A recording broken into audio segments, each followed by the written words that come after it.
की ध्वनि ओम।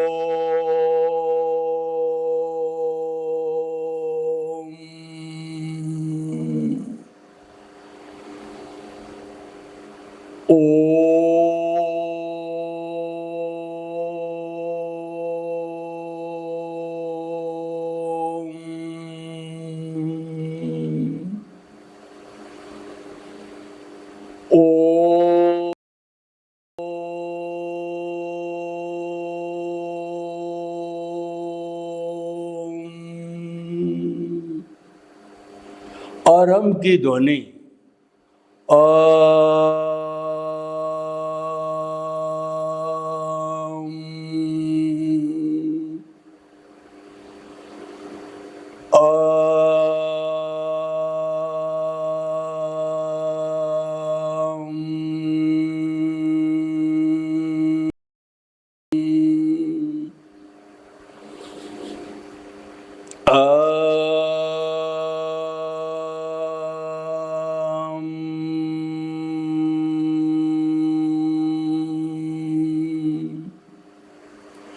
भाइयों और बहनों, मातृशक्ति को नमन।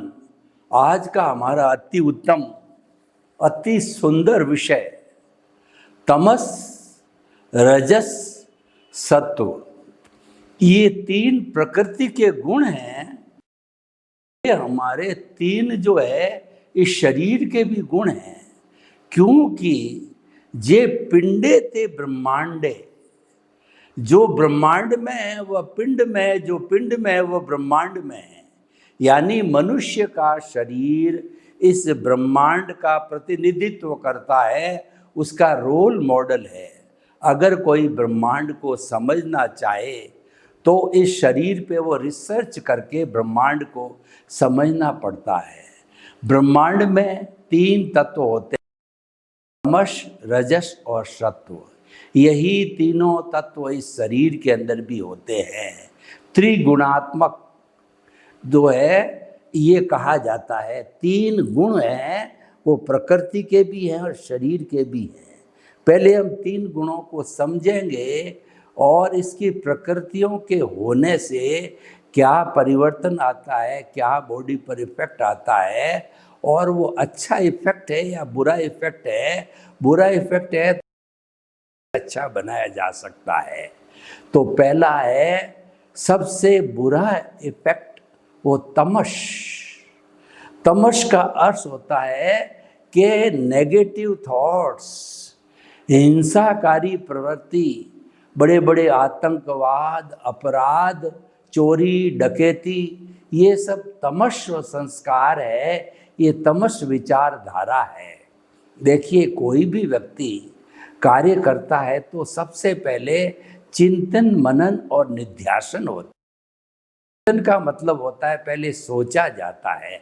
अगर बुरा काम भी करता है तो वो सोचता है कि मुझे फला फला घर में आज डकैती डालनी है, चिंतन। दूसरा मनन। मनन का अर्थ होता है वो गहराई से चिंतन करता है कि इसमें घर में कहाँ से सेंध मारी जानी चाहिए, और पहले गुप्तचर भेज करके पूरा ठिकानों का पता लगाता है और उसकी बारीकी को देखता है। फिर निध्यासन मतलब क्रियान्विति, सही समय आधी रात के बाद से जो है वह व्यक्ति जो चिंतन मनन किया था उस हिसाब से एग्जीक्यूशन करके वो सेंध मारता है। ये तो मैंने नेगेटिव साइड का जो है वो बताया। पॉजिटिव साइड की बात करें, और तमस में पॉजिटिव होता ही नहीं है।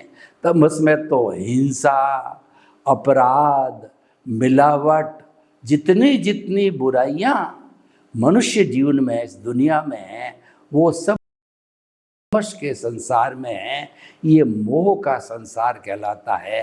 तमस एक अंधेरा है, तमस एक अज्ञान है। जो व्यक्ति इस चिंतन का होता है वो व्यक्ति समाज का कंटक कहलाता है। वो समाज को बहुत दुख देता है। हालांकि वह पापोदय से ही तमस आता है, या तमस करने से पापोदय के बीज पड़ते हैं। दो बुरा ही बुरा होता है, लेकिन समाज में, दुनिया में अच्छे बुरे सभी व्यक्ति आज भी है। भगवान राम के समय में थे, भगवान कृष्ण के समय में थे, भगवान महावीर के समय में थे, क्योंकि इस प्रकृति में तमस्व, रजस्व और सत्व गुण हैं, वो भूत भविष्य वर्तमान में हमेशा होते हैं। प्रकृति त्रिगुणात्मक कहलाती है। ऐसा कभी नहीं होता है कि एक ही तत्व हर समय बदलते रहते हैं। तो तमस का जीवन अंधकार का जीवन है, तमस का जीवन डिप्रेशन का जीवन है। और हमारी पृथ्वी के अंदर या हमारी सृष्टि में जहाँ पर हमारा ब्रह्मांड है, जहाँ पर जीवन है, वहाँ पर अगर तमस का गुण आ जाता है तो महामारी, अतिवृष्टि, अनावृष्टि, भूकंप और उसके बाद के अंदर जो है वो जैसे कोरोना आई वैसी महामारी, युद्ध होते हैं, हिंसा होती है, लड़ाई होती है और दुनिया समाप्त होती है।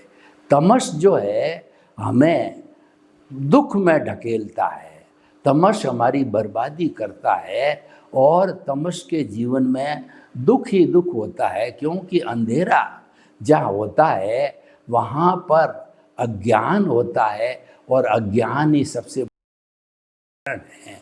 तमस प्रकृति के लोग ज़्यादातर जो है वो कुश जो है जाति में जाते हैं, जैसे कि जो है वो या तो नरक गति में जाते हैं या तिर्यंच गति में जाते हैं तमस के जीव। अब हम दूसरा जो है गुण लेते हैं वो रजस।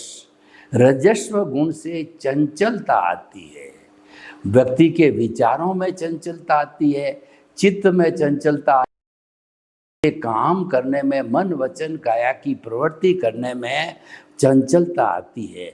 रजस प्रकृति वाला व्यक्ति बार बार बिजनेस बदलता है, बार बार घर बदलता है और बार बार वह जो भी काम करता है थोड़े थोड़े समय के बाद में बदलता रहता है, क्योंकि ये चंचलता है। उसी तरीके से अगर हमारे इस ब्रह्मांड के अंदर चंचल तो चक्रवात आते हैं, तेज हवाएं चलती है, आंधियां चलती है और व्यक्ति का जीना अस्त व्यस्त कर देते हैं और जो हल्की चीज़ होती है उसको उड़ा के ले जाती, क्योंकि ये चंचलता का द्योतक है। जो हमारा ब्रह्मांड या पृथ्वी चंचल होने पर जो है वो हमको स्थिर नहीं होने देती, स्थिरता से काम नहीं करने देती है और बहुत बड़ा जो है प्रकृति में वेरिएशन चलता है।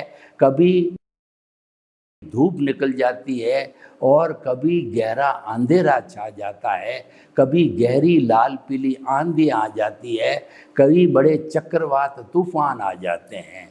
ये चंचलता की जो वृत्ति है ये हमें एक स्थान पर टिकने नहीं रहने देती है, बार बार बदलती रहती है। ऐसा जो है व्यक्ति होता फिकल, अभी कुछ सुबह कुछ चिंतन किया और दोपहर को कुछ चिंतन किया और शाम को कुछ चिंतन किया, उससे एक ही स्थान पर, एक ही धंधे पर, एक ही बात पर वो स्थिर नहीं रहता है। चंचल प्रकृति के लोग रिलायबल नहीं होते हैं, वो हर बार अपने स्टेटमेंट को बदलते रहते हैं, अपने कमिटमेंट को बदलते रहते हैं, उन पर विश्वास नहीं किया जाता है, वो लोग झूठे कहलाते हैं और वो लोग मर्यादित नहीं होते हैं।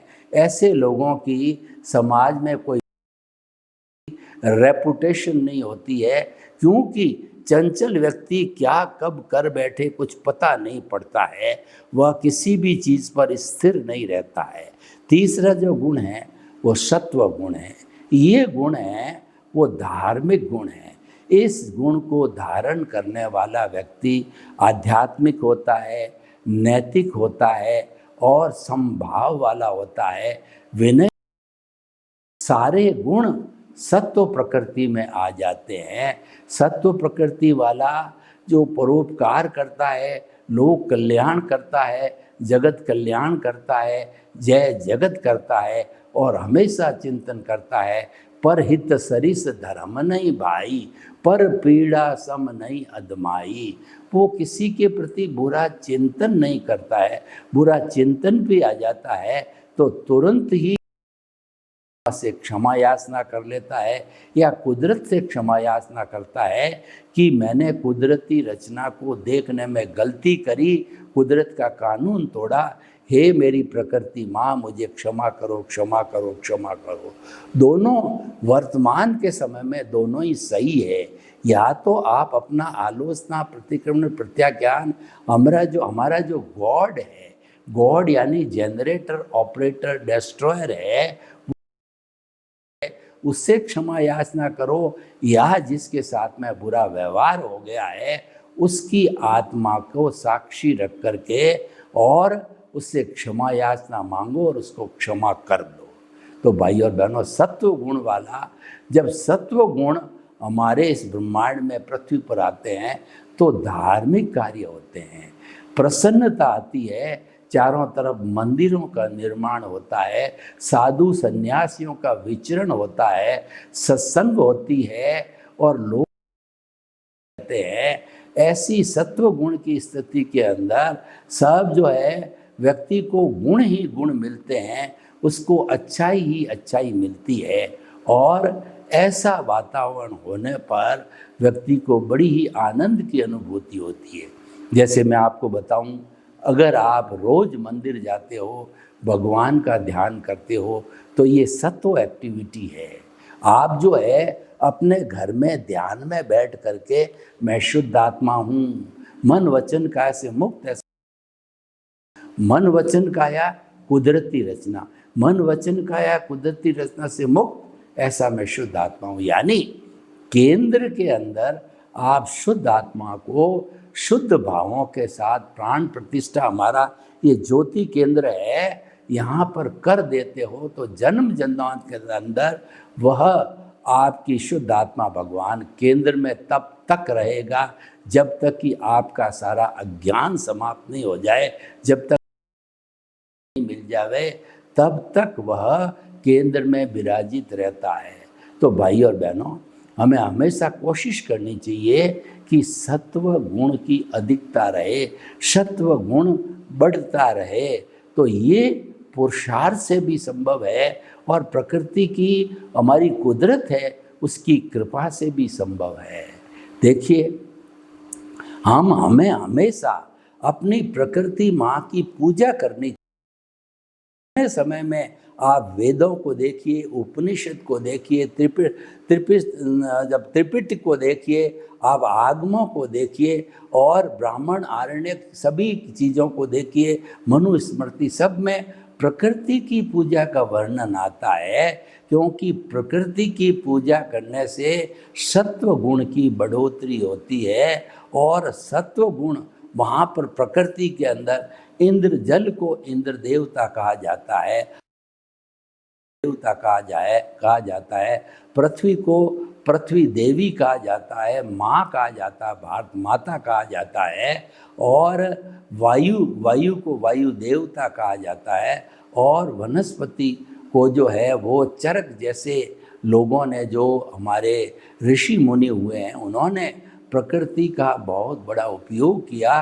वो किसी पेड़ के पास में या पौधे के पास जाकर के खड़े हो जाते, तो सत्व दृष्टि से ध्यान करते कि हे फला पेड़, हे फला पौधा, मैं मानवता की सेवा करना चाहता हूँ, मैं आपका उपयोग जानना चाहता हूँ कि आपका उपयोग करके मैं मानव के लिए जो कई तरह की बीमारियाँ हैं उसका इलाज करना चाहता हूँ आयुर्वेद की दृष्टि से। तो उसको निवेदन किया जाता है, तो वह जड़ी बूटी, वह पौधा या वह पेड़ या पेड़ का फल है, स्वयं जो है वो संप्रेषण कर देता है, टेलीपैथी कर देता है, अपने गुण बता देता है। बूटियों के गुणों का पता लगाया गया, उसको लिपिबद्ध किया गया और तभी से हमारा आयुर्वेद की ये दवाएं बनती जा रही है, जो कि अगर लागू हो जावे तो वो उस बीमारी को जड़ से काटती है। अभी जो वैज्ञानिक दृष्टि से जो एलोपैथी आई है वह तो कहना चाहिए एक टेम्परेरी काम करती है। वो प्रारंभ के अंदर व्यक्ति का बुखार बीमारी को तोड़ करके एक बार तो स्वस्थ कर देती है, लेकिन थोड़े समय के बाद में है वो उसका गैस निकल जाता है, व्यक्ति पुनः बीमारी की गिरफ्त में आ जाता है। वो जड़ से नहीं कटती और साइड इफ़ेक्ट भी बहुत होता है। एक बीमारी को ठीक करने के लिए दूसरी बीमारी तीसरी बीमारी पैदा हो जाती है। लेकिन हमारा जो आयुर्वेद है, सिद्धा है, प्राकृतिक चिकित्सा है, योगा है, ये जब से प्रकृति बनी है तब मैं आपको बताना चाहता हूँ कि जो पशु पक्षी है या पशु है पक्षी है वो कैसे ठीक होते हैं, कौन से डॉक्टर उनको ठीक करने जाते हैं। तो वो तो क्या है, जैसे कि भैंस है, गाय है, तालाब के अंदर मिट्टी होती है और पानी होता है, उसमें लोटपोट होती है, तो उस मिट्टी की पट्टी लगने से और जल के लगने से वह स्वस्थ हो जाती है।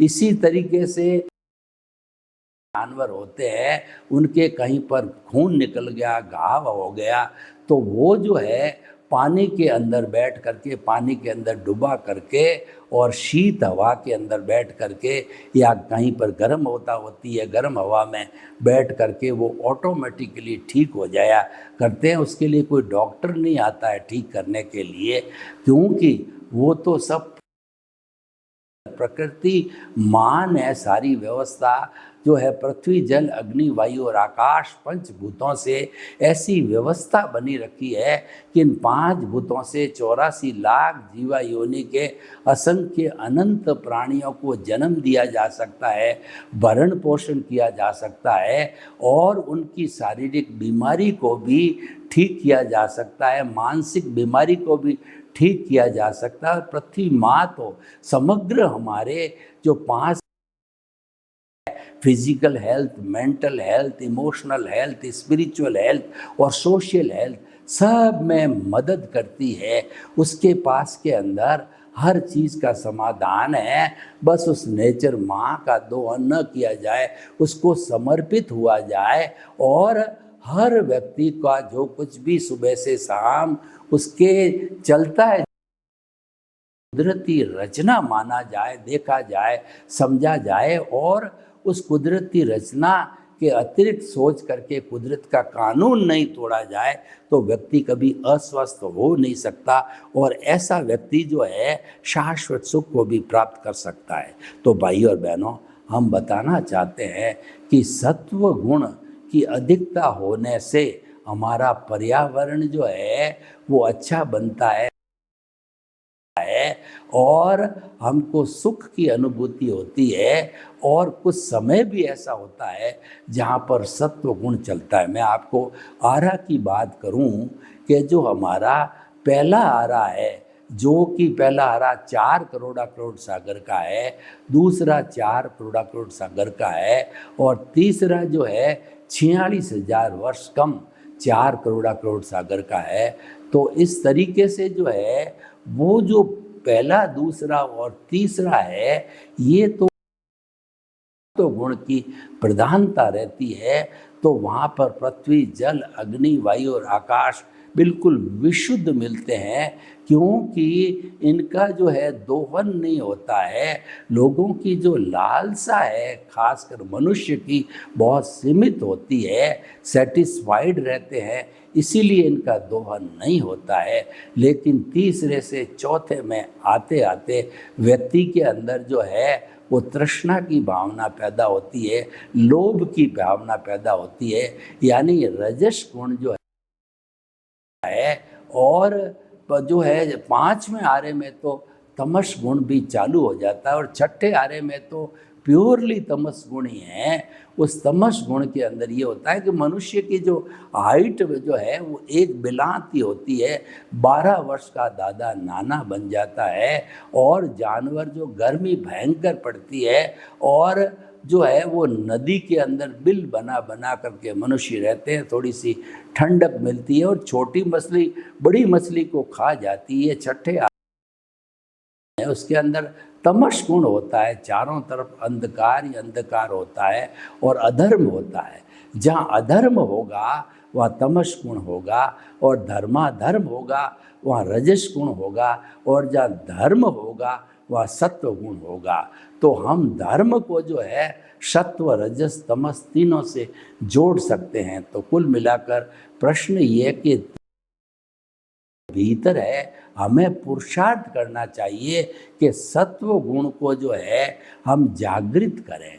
सत्व गुण को जागृत करने का अर्थ ये है कि कुंडलिनी जागरण किया जाए और आत्मा को केंद्र के अंदर रखा जाए। जब आत्मा हमारे केंद्र यानी ज्योति केंद्र पर शुद्ध भावों के साथ में प्राण प्रतिष्ठा हो जाएगी तो पूरा सिस्टम जो है अपने आप सही हो जाएगा। कैसे सही हो जाएगा? बहुत बड़ी फैक्ट्री है, करके जो मेन गेट में घुसता है तो सभी कर्मचारी अलर्ट हो जाते हैं, वो ऑफिस में बैठा ही रहता है।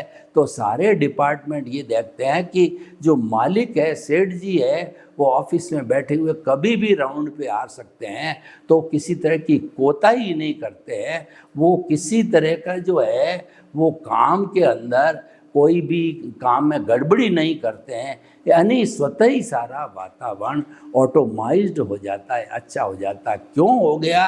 कि मालिक की हाजिरी। हमारा मालिक, हमारा प्रभु शुद्ध आत्मा भगवान जब केंद्र में, ज्योति केंद्र पर कहिए या पिनियल ग्रंथि का केंद्र आज्ञा चक्र है, वहाँ पर विराजमान हो जाता है तो पूरा सिस्टम शरीर का जो है और हमारा चिंतन कहिए वो सब कुछ शुद्ध हो जाता है, वो सत्व हो जाता है। क्योंकि हमारी आत्मा के जो गुण हैं वो सम्यक ज्ञान, सम्यक दर्शन है।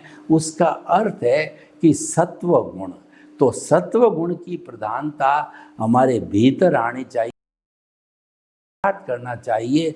और हमारी प्रकृति माँ का अगर हम दोहन नहीं करें, हमारी जितनी आवश्यकता है उतना ही पृथ्वी जल अग्नि वायु और आकाश का उपयोग करें, वो तो करना ही पड़ेगा, क्यों? उसके बिना जीवन नहीं चल सकता है। तो उसके अतिरिक्त ग्रीड बोली जाती है, उसका जो है उपयोग करना नीड बोला जाता है।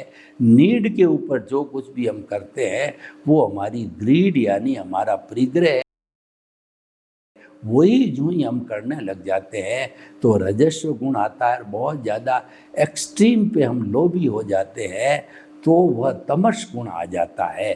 क्योंकि जो लोभी व्यक्ति है उसके लिए कहा गया है कि विषयी नर की लालसा और पाम रोग की खाज, लोभी की धन लालसा और तीनों बेअंदाज। जो विषयी नर होता है अपना शरीर का वीर्य खत्म होकर के वह केवल ढांचा रह जाता है, फिर भी वो अय्यासी को नहीं छोड़ता और पाम खुजलाता रहता है, उसके पूरा खून निकल जावे तो भी वो खुजलाता रहता है। लोभी व्यक्ति को कोई भी सामान की आवश्यकता नहीं है, फिर भी हवस के वशीभूत होकर के वो अनावश्यक चीज़ों का संग्रह करके और अपने भाइयों को जो है कष्ट देता है। पर वो तमस का गुण होता है, तमस का गुण यही करवाता है। तो सबसे ज़्यादा लोभ की वृत्ति है वो तमस के गुण से आती है, और रजस के गुण से जो है वो भाव आता है। और दूसरा जो है वो अपना जो सत्व गुण है, उस सत्व गुण से ये चारों जो चंडाल चौकड़ी है ये दूर हो जाते हैं। सत्व गुण के साथ में निमित्त निर्दोष अकर्ता और शुद्ध आत्मा की टीम जुड़ती, यानी अच्छाई का पाला अलग हो जाता है और बुराई का पाला अलग हो जाता है। अच्छाई का पाला हमारी आत्मा का पाला है, बुराई वो देहाध्यास कहलाता है। हमारे शरीर के अंदर और हृदय में देखिए वहाँ कुरुक्षेत्र बना हुआ है। जो कौरव है वो बुराई है और जो पांडव है वो अच्छाई है।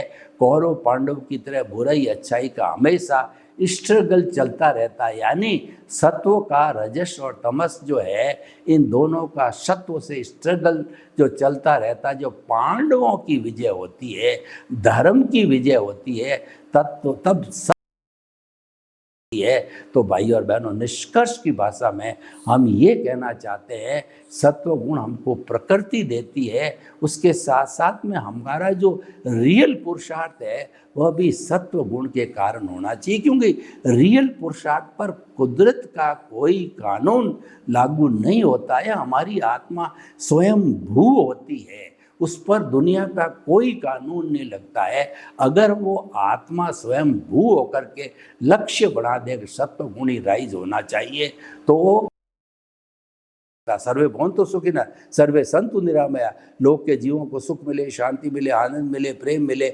सौहार्द मिले, और हम सब अपने आप में और प्रकृति में सत्व गुण की प्रधानता करके अपने जीवन को धन्य बनावें। आपके प्रति मंगल भावना। ओम शांति।